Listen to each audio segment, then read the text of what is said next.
बाबा फरीद अर्ज करते हैं, अम्मी जान, अगर मैं नमाज पढ़ूंगा तो अल्लाह ताला मुझे क्या देगा?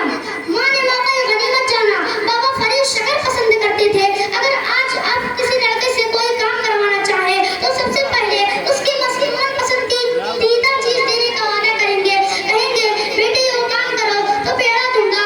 बच्चा पेड़ा पाने की खुशी में बिना झिझक दो काम करने के लिए तैयार हो जाएगा। बाबा फरीद बाबा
में सत्य